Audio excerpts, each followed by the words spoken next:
Hello dear students, I am professor Pawan Kumar Mittal from Mittal tutorial. जैसा कि आप सभी जानते हैं कि कोरोना की प्रॉब्लम्स को देखते हुए सीबीएसई ने 10th और 12th बोर्ड के बचे हुए पेपर कैंसिल कर दिए हैं। ये आप सभी जानते हैं। लेकिन जब ये पेपर कैंसिल हुए तो एक मन में क्वेश्चन उठता है कि जो बचे हुए पेपर थे, जिनकी एग्जाम्स नहीं हुई थी, उनका वैल्यूएशन किस तरह होगा। एग्जाम्स में स्टूडेंट्स को मार्क्स किस तरह से दिए जाएंगे, या एग्जाम होगी या नहीं होगी, और अगर कोई स्टूडेंट उन मार्क्स से सेटिस्फाइड नहीं है तो क्या उसके पास कोई ऑप्शन अवेलेबल है। तो इन सब बातों की जानकारी के लिए आप इस वीडियो को पूरा देखिए and please don't forget to like, share and subscribe our YouTube channel Mittal tutorial. तो चलिए बिगिन करते हैं कि जो पेपर कैंसिल हुए हैं उनका वैल्यूएशन किस तरह से होगा। तो मैं आपको बता दूं कि 10th और 12th बोर्ड की जो एग्जाम्स कैंसिल हुई हैं, उन एग्जाम्स के वैल्यूएशन के लिए सीबीएसई ने एक असेसमेंट फॉर्मूला लॉन्च किया है, जिसके रिजल्ट 15th ऑफ जुलाई तक क्या कर दिए जाएंगे, डिक्लेयर कर दिए जाएंगे। और ये जो मार्क्स डिक्लेयर होंगे, ये न्यू असेसमेंट फॉर्मूले के बेस पर डिक्लेयर होंगे। तो अब आप ये जानना चाहेंगे कि सर ये न्यू असेसमेंट फॉर्मूला क्या है। देखिए, ये न्यू असेसमेंट फॉर्मूला की जो सबसे पहली कंडीशन इन्होंने दी है कि ऐसे स्टूडेंट्स जिन्होंने 3 से ज्यादा पेपर दिए हैं, मतलब जिन्होंने मोर देन 3 एग्जाम्स अपीयर की है, तो उनकी इन 3 एग्जाम्स के जो बेस्ट मार्क्स होंगे, उन बेस्ट मार्क्स का एवरेज निकाला जाएगा और उस एवरेज के बेसिस पर आपके उन पेपर्स में मार्किंग की जाएगी जिनकी एग्जाम नहीं हुई है। If a students appeared for more than 3 subjects before the examination were suspended, an average score will be calculated taking into account the 3 subjects in which the students scored highest marks।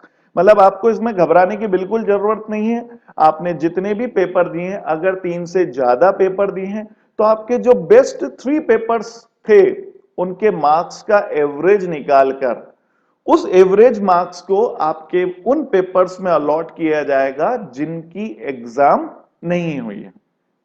तो अब question ये उठता है कि sir अगर किसी student ने 3 या उससे ज्यादा पेपर नहीं दिए हैं तो फिर क्या होगा।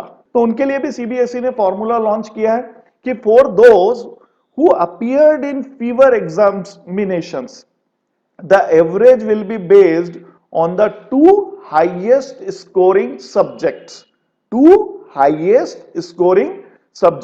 मतलब अगर आपने 3 से ज्यादा पेपर नहीं दिए हैं तो फिर आपने जो पेपर दिए हैं उनके बेस्ट 2 सब्जेक्ट्स जिसमें आपके सबसे ज्यादा मार्क्स आए हैं, उनका एवरेज मार्क्स लिया जाएगा और उस एवरेज मार्क्स को आपके रिमेनिंग पेपर जो कैंसिल हुए हैं उनमें वो मार्क्स क्या कर दिए जाएंगे, अलॉट कर दिए जाएंगे।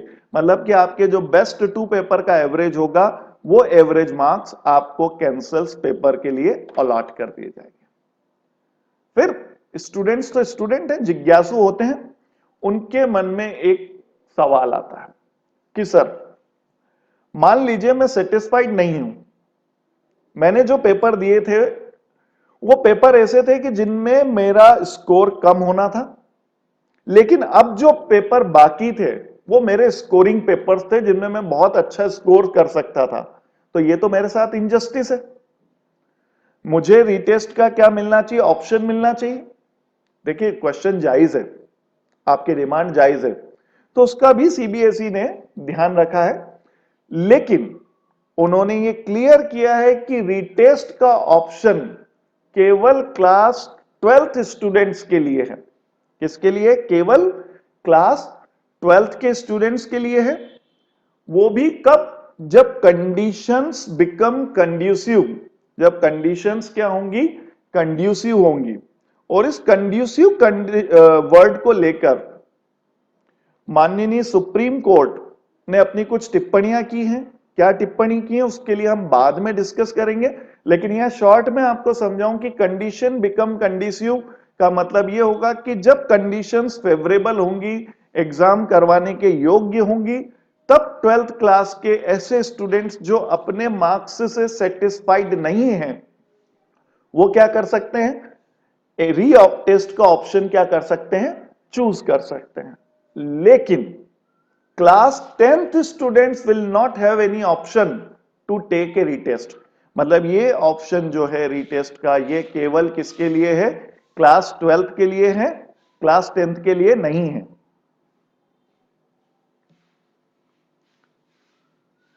अब फिर एक क्वेश्चन ये आता है कि सर मान लीजिए मैंने रीटेस्ट का ऑप्शन दिया, ठीक है, रीटेस्ट का ऑप्शन चूज करा, लेकिन मेरे मार्क्स उतने नहीं स्कोर कर पाया, मैं उतना स्कोर नहीं कर पाया जितने मुझे सीबीएसई ने न्यू असेसमेंट स्कीम्स के तहत अलॉट किए थे। तो मेरे पास क्या ऑप्शन है, क्या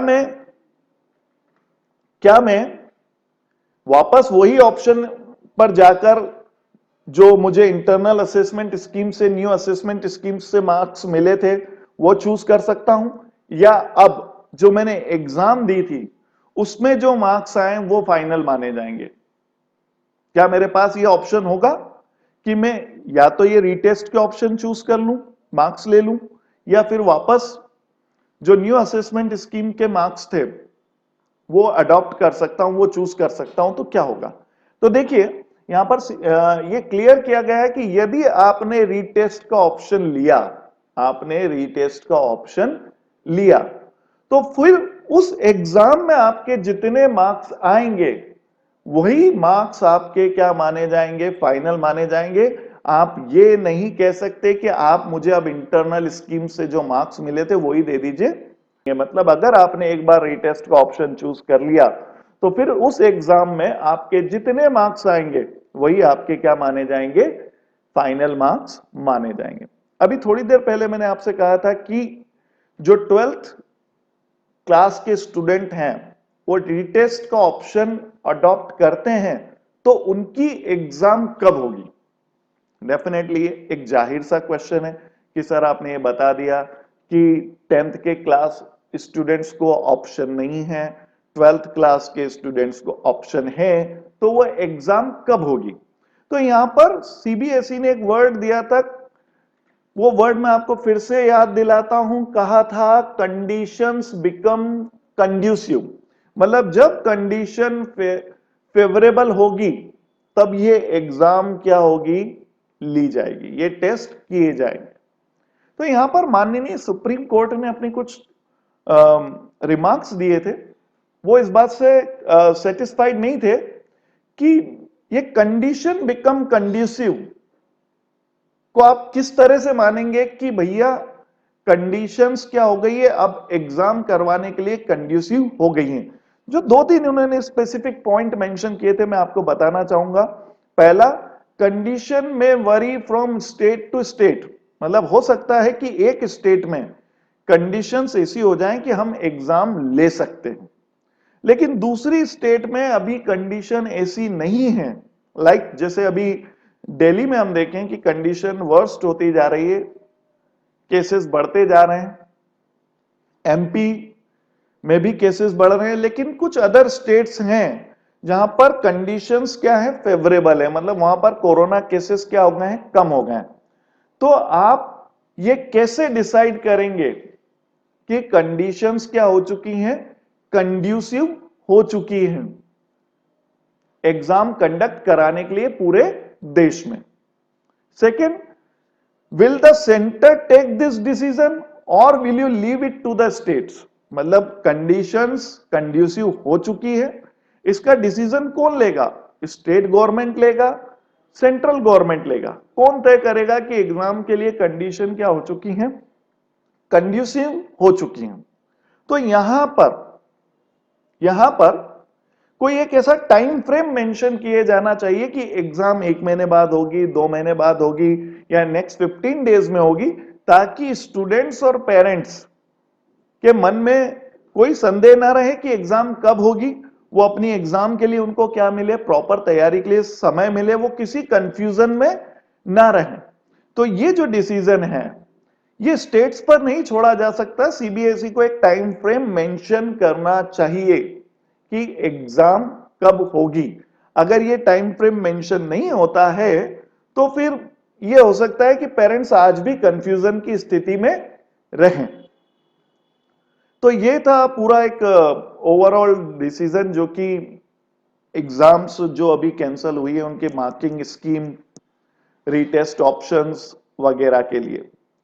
पर मेरा आपसे फिर भी ऐसा रिक्वेस्ट है बेटा कि यदि आप सेटिस्फाइड हैं तो आप, ये तो तय है कि अगर आपके पुराने पेपर अच्छे गए हैं जिनमें आप अपीयर्स हुए थे तो आपके मार्क्स बहुत अच्छे ही आने हैं।